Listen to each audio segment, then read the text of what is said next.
তারেক রহমান কয়েকদিন আগে বলেছিলেন, দেশে ফেরার সিদ্ধান্ত আমার একার উপর নেই। কিন্তু সেই মন্তব্যের মাত্র কয়েকদিনের মধ্যে দেশে ফিরে এলেন তিনি। এবার প্রশ্ন একটাই, কার ইতিবাচক ইশারায় এমন মিরাকেল ঘটল? যেখানে অসুস্থ মাকে দেখতে আসতে পারলেন না, সেখানে এত দ্রুত কি এমন ঘটল তারেক রহমানের দেশে ফেরা নিশ্চিত করতে? মাত্র কয়েকদিন আগেই দেশে ফেরা নিয়ে তারেক রহমানের মন্তব্যে পুরো রাজনৈতিক মহলে হইচই পড়ে যায়। রাজনৈতিক বিশ্লেষকরা বলেছিলেন, যুক্তরাষ্ট্র ও ভারত না চাইলে তিনি সহজে দেশে ফিরতে পারবেন না। তখন প্রশ্ন উঠেছিল, যে দেশে তার রাজনৈতিক প্রভাব এত শক্তিশালী, সেই দেশে তার ফিরতি কি কেবল তার ব্যক্তিগত সিদ্ধান্ত, নাকি আন্তর্জাতিক ও অভ্যন্তরীণ কৌশলের মেলবন্ধন ঘটেছে? তারেক রহমানের দেশে ফেরার সাথে সাথে কয়েকটি বিষয় সামনে চলে এসেছে। যুক্তরাষ্ট্রের কূটনৈতিক অবস্থান, ভারতের সম্ভবত মৌন অনুমোদন বা চাপের ইঙ্গিত, এবং বাংলাদেশের ভেতরে রাজনৈতিক সমঝোতা বা ইতিবাচক সিগন্যাল। বিশ্লেষকরা বলছেন, এই সব মিলিয়ে তৈরি হয়েছে বিরল পরিস্থিতি, যা মাত্র কয়েকদিনের মধ্যেই তারেককে দেশে ফেরার সুযোগ দিয়েছে। আর এখানেই তৈরি হলো রাজনৈতিক মিরাকেল।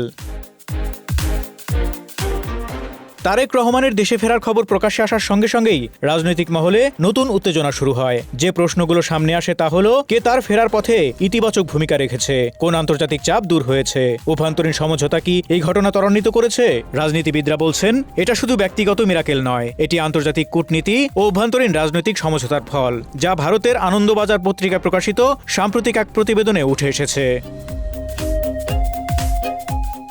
রাজনীতি বিশ্লেষকদের মতে, যুক্তরাষ্ট্রের সুনির্দিষ্ট কূটনৈতিক ইঙ্গিত, ভারতের নীরব সমর্থন বা চাপ এবং দেশে অভ্যন্তরীণ রাজনৈতিক সমঝোতা, এই সবগুলোই তারেকের দেশে ফেরার প্রধান কারণ। এখানে যে প্রশ্ন সামনে আসছে, তিনি কি সত্যিই নিজের ইচ্ছায় ফিরেছেন, নাকি আন্তর্জাতিক বনিবনার ফলেই এই মিরাকেল সম্ভব হলো?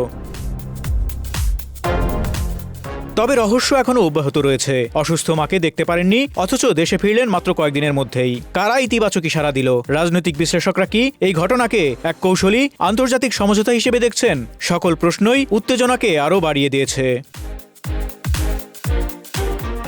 তারেক রহমানের দেশে ফেরার ঘটনায় শুধু ব্যক্তি নয়, আন্তর্জাতিক কৌশলও কাজ করেছে। সব দরজা বন্ধ মনে হলেও তিনি ফিরলেন, উজ্জীবিত হলো তার দল বিএনপি। পরিশেষে বলা যায়, আন্তর্জাতিক কূটনীতি, অভ্যন্তরীণ সমঝোতা এবং রাজনৈতিক কৌশল একত্রিত হলে সবই সম্ভব। Desk report, Dhaka express.